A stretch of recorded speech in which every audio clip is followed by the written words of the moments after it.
Question number 3, explain the basics of the system theory and it's components.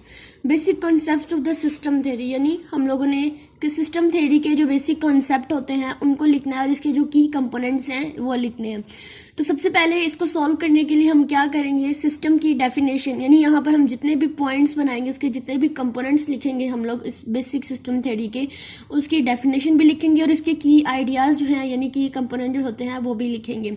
तो system क्या होता है, हमारे पास जब इंटर रिलेटेड और इंटरडिपेंडेंट कंपोनेंट्स होते हैं, जब उनको कलेक्ट किया जाता है या उनको हम लोग कंबाइन करते हैं तो वो एक पूरा यूनिफाइड होल एक सिस्टम बन जाता है।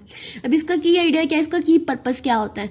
कंपोनेंट जो होते हैं वो एक दूसरे के साथ फिट होते हैं for the purpose and achieve a specific goal और अ फंक्शन। किसी ना किसी स्पेसिफिक गोल या पर्पस को अचीव करने के लिए ये कंपोनेंट्स एक दूसरे के साथ कनेक्ट होते हैं और ये एक दूसरे क्या बनाते हैं, सिस्टम बना देते हैं। नेक्स्ट पॉइंट हमारे पास आता है इन्वायरमेंट। ठीक है, सिस्टम की बात कर ली, उसके बाद इन्वायरमेंट्स क्या होते हैं, are those external factors which are external to the system and can influence its directly और इनडायरेक्टली। जो एनवायरमेंट होते हैं ये एक्सटर्नल फैक्टर्स होते हैं जो एक्सटर्नली सिस्टम के साथ इनडायरेक्टली या डायरेक्टली जो है इन्फ्लुएंस करते हैं। ठीक है, इसका मकसद क्या होता है, every system interact with an environment and the interaction affect the behavior of the system। Her system जो है वो इन्वायरमेंट के साथ इंटरेक्ट होता है और सिस्टम का जो बिहेवियर्स होता है उसके ऊपर इफेक्ट रखता है। ठीक है, उसके बाद हमारे पास आ जाती है बाउंड्री। एक ऐसी इमेजिनरी लाइन होती है जो कि हमारे सिस्टम को डिफाइन करती है और सिस्टम को इन्वायरमेंट से अलग रखती है यानी सेपरेट रखती है। Boundary is the imaginary line that define the system and keep it separate from the environment.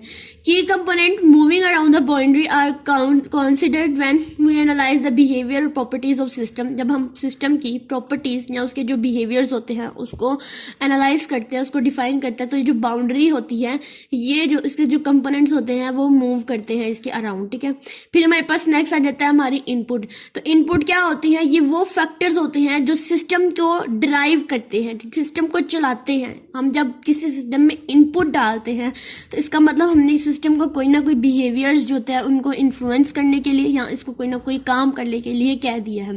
तो input activate the internal process of the system which produce the output. तो सिस्टम को चलाने के लिए उसे कुछ ना कुछ रिजल्ट लेने के लिए हम लोग इनपुट डालते हैं।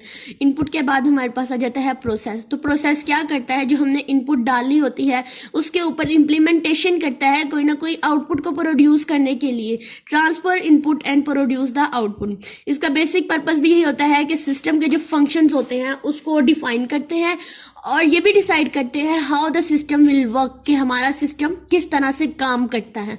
फिर आ जाती है हमारे पास आउटपुट। तो आउटपुट क्या करती है, is the end result that is produced after the process of the system and which depends on the input. तो क्या होता है कि हमारे पास आउटपुट होती है हमारी इनपुट से प्रोसेस होने के बाद जो हमें प्रोड्यूस रिजल्ट मिलता है वो हमारी आउटपुट होती है, जो कि टोटली डिपेंड करती है कि हमने इनपुट किस तरह से दी है। तो इसका की पर्पस क्या है, इसका पर्पस क्या होता है हमारे सिस्टम के अंदर, output reflect the performance of the system and show how well the system has achieved its goal. अब जब आउटपुट मिल जाती है तो उसके बाद हमारे जो भी ये बना रहे होते हैं सिस्टम को, वो चाहते हैं कि हमें यूजर से कोई ना कोई फीडबैक मिले। ठीक है, तो हम क्या करते हैं, उसको फीडबैक देते हैं। फीडबैक क्या होती है, एक ऐसी इंफॉर्मेशन होती है जो हमारे सिस्टम जो है किस तरह से काम कर रहा है, हमारी आउटपुट को एनालाइज करने के लिए वो इंफॉर्मेशन प्रोवाइड करते हैं।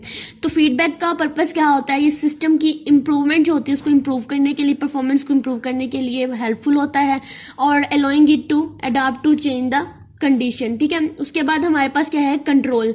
तो कंट्रोल क्या करता है, हमारे पास कंट्रोल जो होता है मैकेनिज्म होते हैं that monitor the behaviour of the system and maintain it in the desired state. उसके बाद हमारे पास आ जाते हैं हमारे होलिज्म्स। ये क्या करते हैं, होलिज्म क्या होते हैं, ये ओवरऑल सिस्टम की जो परफॉर्मेंस होती है उसको देखते हैं कि सिर्फ और सिर्फ हमारे जो इंडिविजुअल कंपोनेंट्स होते हैं उसके ऊपर फोकस नहीं करते बल्कि पूरे के पूरे सिस्टम के ऊपर जो है वो फोकस करते हैं। तो ये कंपोनेंट्स से हमारे सिस्टम थ्योरी के, इनको हम लोगों ने याद रखना है। सबसे पहले हमारे पास आ जाता है हमारा जो सिस्टम क्या होता है उसके बाद हमारी किस एनवायरनमेंट में सिस्टम को रखा गया है, फिर बाउंड्री जो सिस्टम और एनवायरनमेंट को एक दूसरे से अलग रखती है। उसके बाद आती है इनपुट जो हमने सिस्टम के अंदर डालनी है, फिर आउटपुट, फिर प्रोसेस आ जाता है जो इस इनपुट के ऊपर प्रोसेस करता है। देन हमारे पास हमारी आउटपुट आती है जो हमारी इनपुट से प्रोड्यूस होती है। उसके बाद हमने फीडबैक देना होता है हमारी सिस्टम की इम्प्रूवमेंट्स के लिए, उसकी परफॉर्मेंस को इम्प्रूवमेंट्स के लिए। उसके बाद हमारे पास हमने कंट्रोल मैकेनिज्म्स वगैरह जो होते हैं इनको इंश्योर करना होता है। फिर होलिज्म आ जाता है जो कि हमारे पूरे के पूरे सिस्टम को, बजाय इसके कि एक छोटे से कंपोनेंट्स पे फोकस करे, वो पूरे सिस्टम को बनाकर रखता है।